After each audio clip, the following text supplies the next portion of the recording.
নমস্কার। আনকাট রাতের গল্পে আমি অমিতাভ আপনাদের সঙ্গে। আজকে আনকাট রাতের গল্পে চলুন একটু বিদেশ থেকে ঘুরে আসি। কোন দেশ?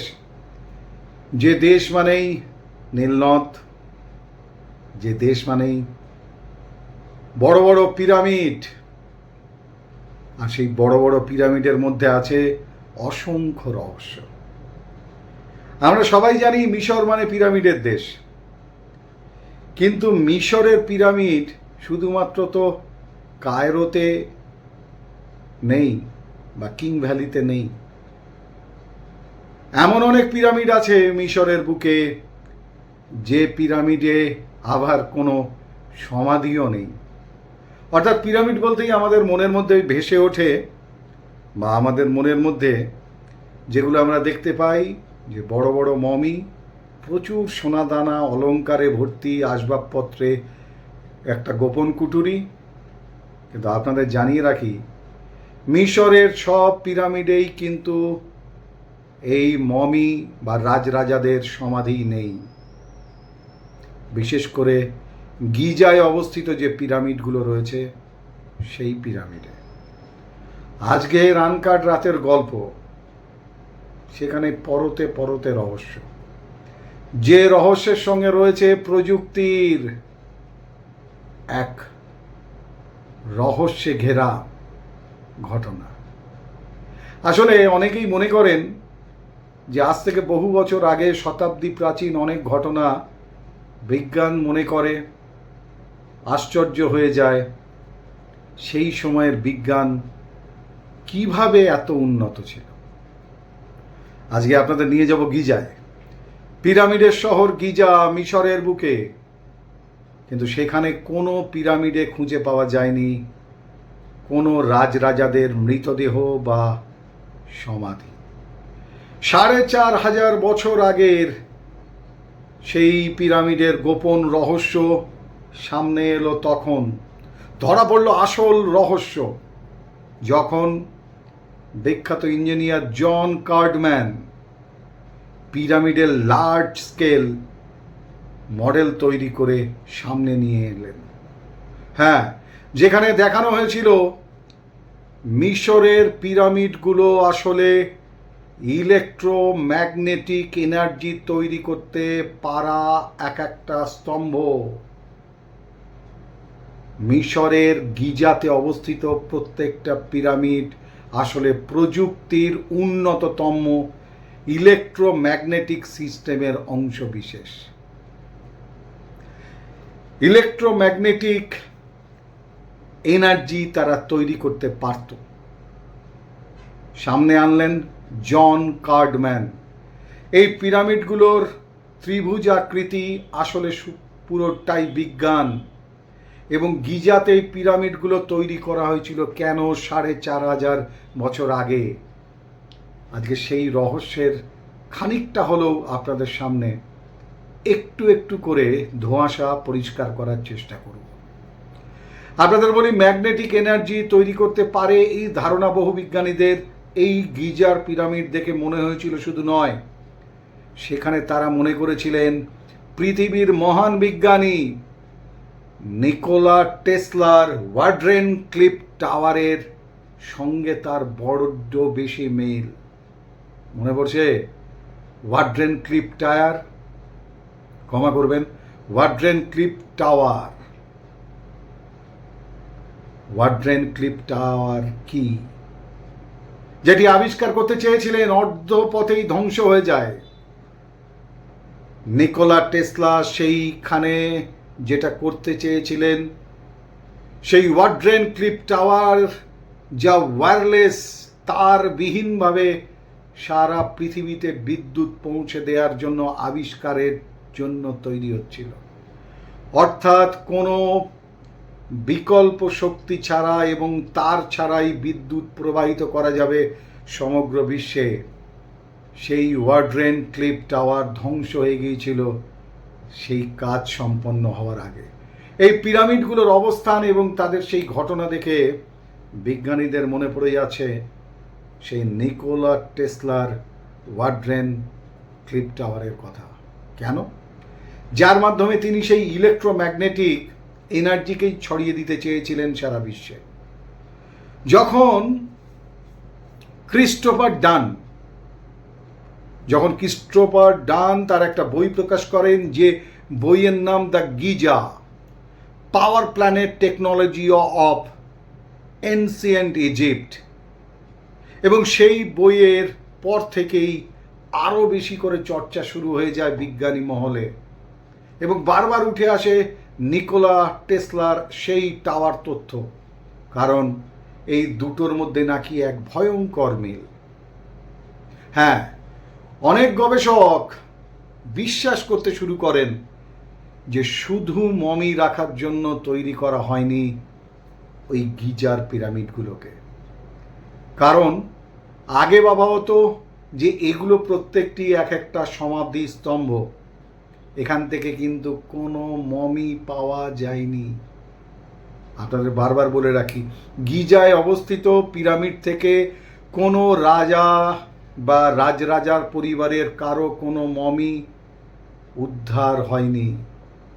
হ্যাঁ, সেখানকার কোনো দেয়ালে নেই কোনো চিত্র, নেই কোনো আঁকা কোনো ছবি।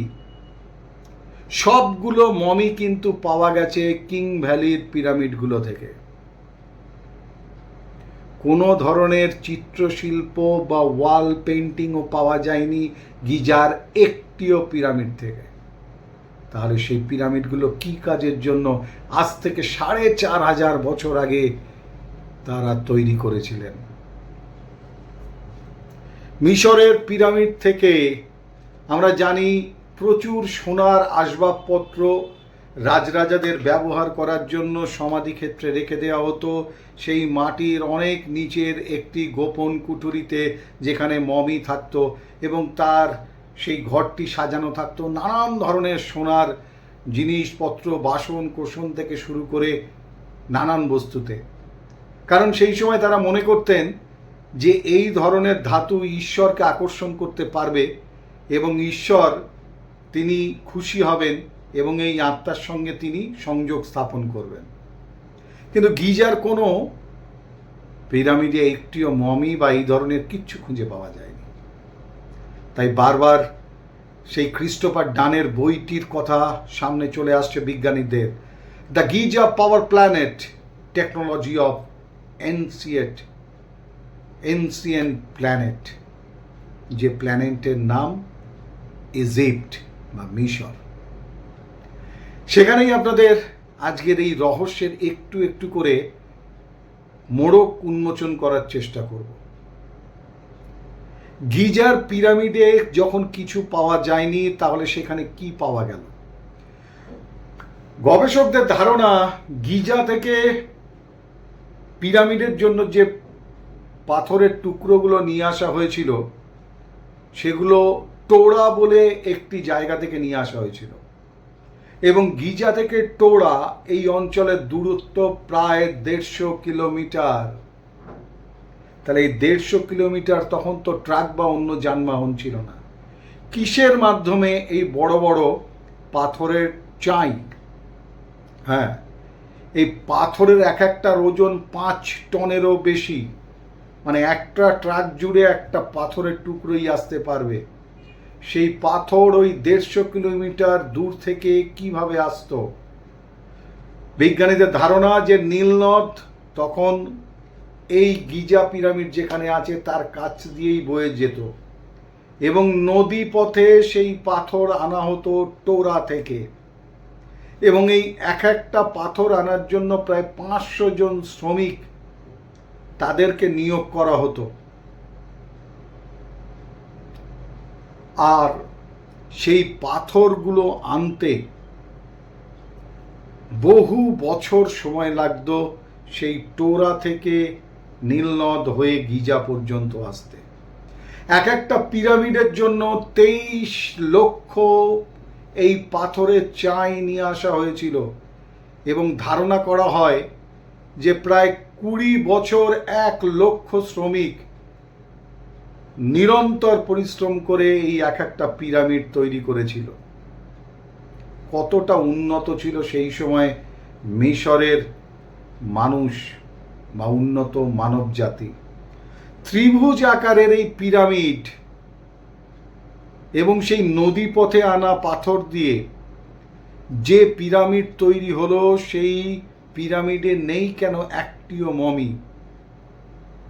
নিকোলা টেসলা তিনি গবেষণা করেছেন যত প্রযুক্তির, তার মধ্যে 80% প্রযুক্তি এই মুহূর্তে বিশ্ব ব্যবহার করছে। এই মহান বিজ্ঞানীর সৃষ্টি করা বিজ্ঞান গবেষণার 80% আজ পৃথিবী পরিচালিত।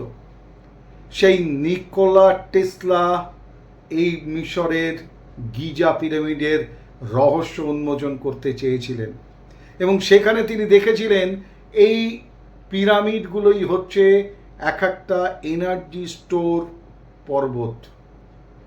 হ্যাঁ, এই পিরামিডগুলো আসলে তাদের এনার্জি স্টোর করতে পারত।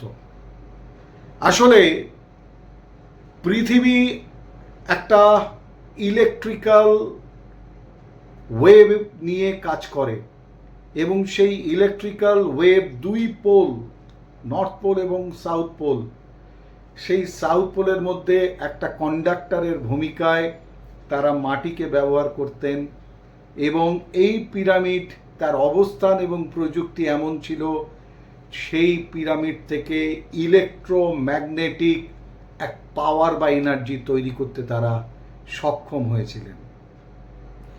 এবং এই পিরামিডগুলো যদি দেখেন তাহলে দেখবেন এই পিরামিডগুলোর তৈরি হয়েছিল এক বিশেষ ধরনের ক্রিস্টাল, যাদেরকে কোয়ার্টজ বলা হয়, যার একদিকটা নেগেটিভ এবং অন্য দিকটা পজিটিভ এই ধরনের তরঙ্গ তৈরি করতে সক্ষম।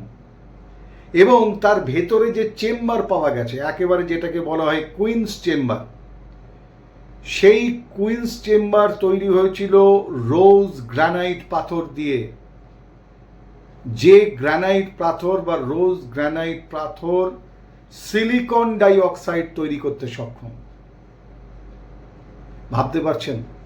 এবং সেই সমগ্র পিরামিড, সেটির ওপরে একটি কভার বা আস্তরণ তৈরি করা হয়েছিল যেটা ইনসুলেটরের কাজ করত এবং সেটি যাতে লিক না হয় তাই সেটাকে এই কভার দিয়ে ঢাকা হতো, যাতে এই এনার্জি লিক করে বেরিয়ে না যেতে পারে।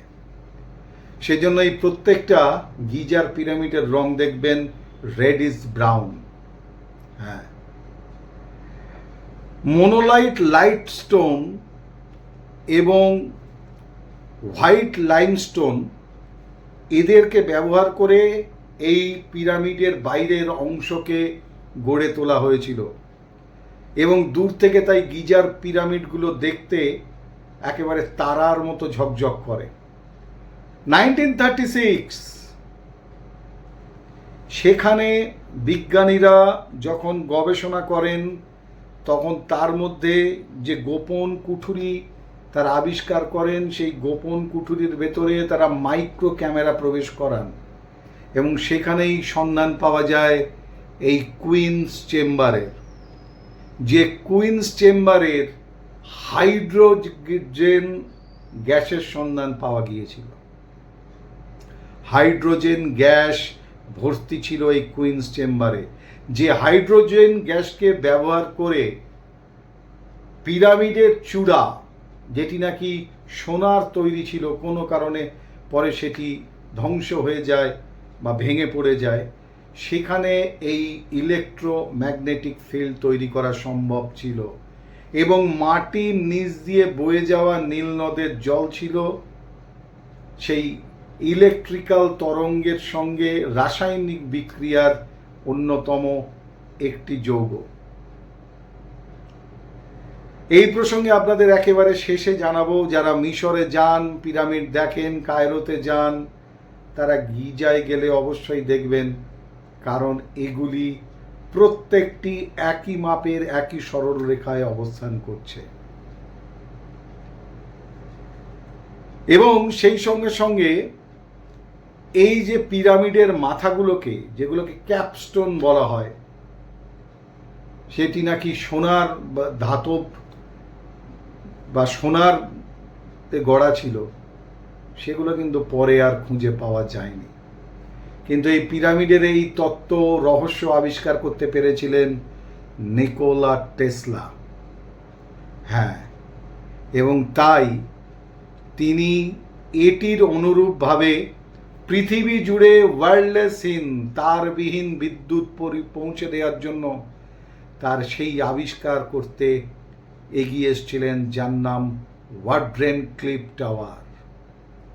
কিন্তু সেই ওয়াড্রেন ক্লিফ টাওয়ার, যা নাকি একেবারে এই পিরামিডের মতো একইভাবে ব্যবস্থাপনায় তৈরি করে বিশ্বকে তাক লাগিয়ে দিতে চেয়েছিলেন নিকোলা টেসলা।